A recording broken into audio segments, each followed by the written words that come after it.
You know, if I'd only known then what I know now, I wouldn't have frittered away my prose that was destined for the trash heap. I would have started with a clean slate and a tough row to hoe, my blood, sweat, and tears. I totally missed the boat and threw in the towel.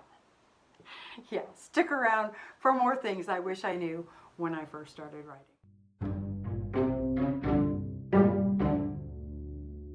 Hi, I'm Nani T. Welcome to my first video from my very own little writing retreat. This is where I write and where every week we'll explore all things writing and writing adjacent. This week I'm going to share with you the top 5 things I really wish I knew when I first started writing. Number 1, where to start? I started in the wrong place. You know how I learned I started in the wrong place? When people started asking for my beginning pages, you know, for contests, submissions, critiques. They were trying to glean what my story was about, but in my case, the manuscript started with my hero's mom giving birth. And the actual story didn't start until 35 years later when the mother was long dead. I got my readers so invested in Mom, and then they never saw her again. It was all backstory. Now, it helped me with the jumping off place, but it just confused the readers. Evidently, starting in the wrong place is a pretty common problem, and luckily it's not hard to fix. Very simply, when you reach the end, just go back and rewrite the beginning. You're going to want to do that anyway, so don't sweat it. Checking to make sure that you started in the right place will be only one of the things that you'll be evaluating when it comes time to edit. But if you are just getting started, here's some things you might want to keep in mind. Start your story on the verge. That is, just before your hero gets hit with a big life change, that's where you want your story to start. Don't start with a character that we're not going to see again, unless it's a mystery or a procedural, something like that. Don't start with a character waking up from a dream. And don't feel like you have to squeeze in all kinds of backstory in the beginning. Readers are pretty smart. They understand context. Just trust them. As a matter of fact, that's a pretty good thing to keep in mind throughout. So we'll get more into the do's another day. Just know that hedging in, that might have been invaluable to help you. Okay? But it might need some trimming later. Number 2, each chapter or scene should have only one point of view, perspective. Now, I used to confuse point of view with perspective. Actually, I confused it right up until the moment I looked it up to make sure that I got it right before passing it on to you. Yeah, everyone talks about the point of view character. Editors, workshops, critique groups, nano groups, everybody uses that term. And it makes sense. I mean, I have a point of view, you have a point of view, everyone literally has a point of view. But literarily, that's called perspective.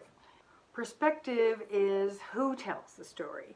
Whereas point of view is how they're telling the story. Like first person point of view is the storyteller telling their own story, such as I did this and that and I saw her do the other. Or the third person point of view, which is she did this and that and she saw him do the other.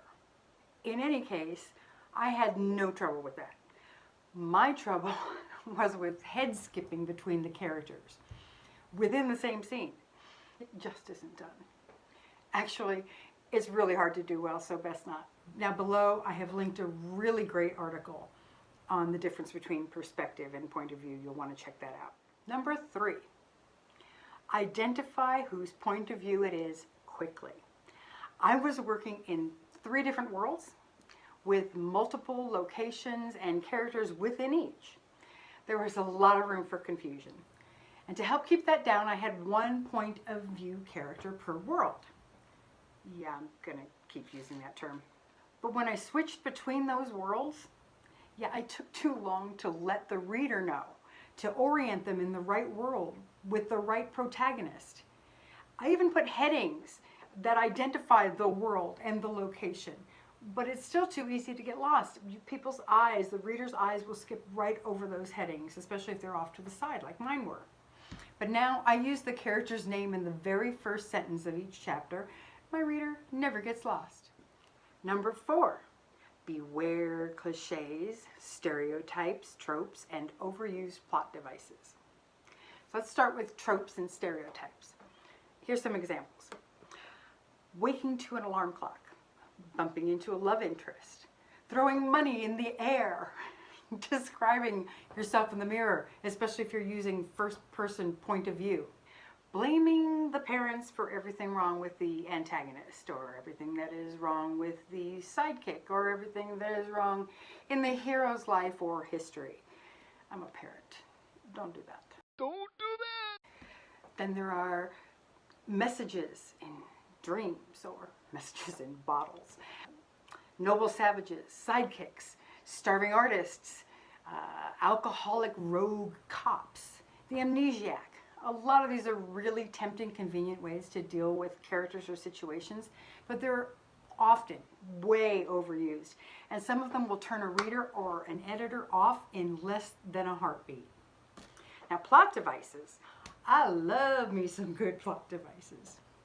Now, obviously there's the basics, like the narrative hook, plot points, which change the direction of the plot, or plot twists, which kind of reverse the whole idea of the plot.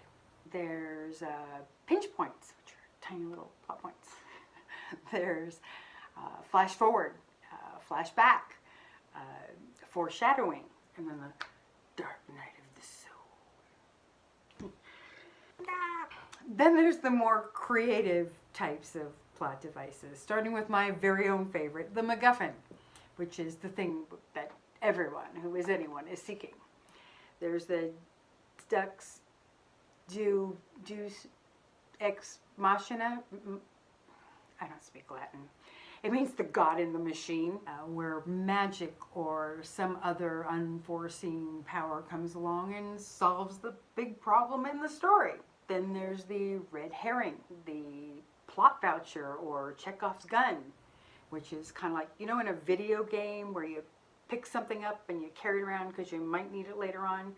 That's kind of the plot voucher or the Chekhov's gun. Although, shouldn't it be a phaser? Oh, then there's the meet cute.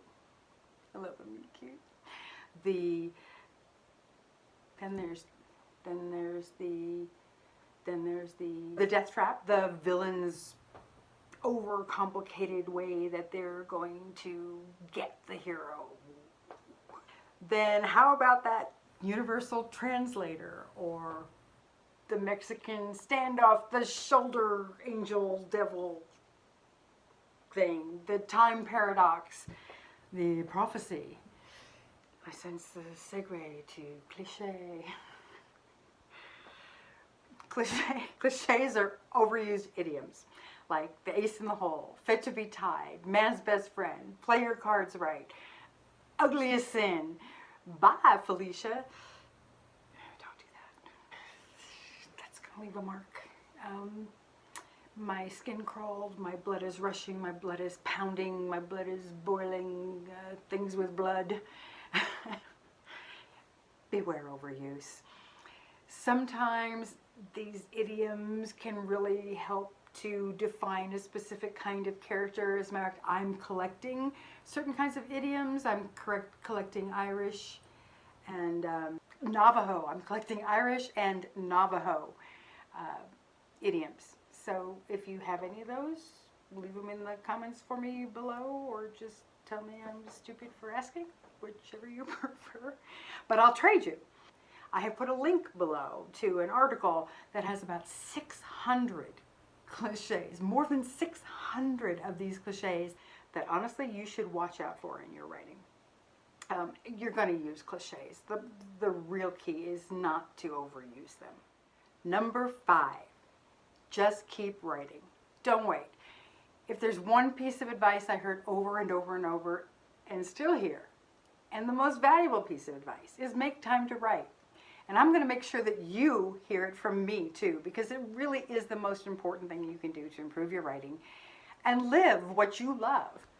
Most every other writer out there is going to have excuses and setbacks and dry spells and writer's block and dishes and pets and family, and you'll find all kinds of aids and ideas about how to put time aside, how to maximize it, and how to keep it separate from those writing adjacent tasks like YouTube videos.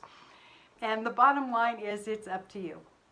Get your pen to your paper, or your Apple Pencil to your Nebo, or your fingers to your keys, or your voice to your dictaphone, or your voice to your Dragon Speak, whatever you use.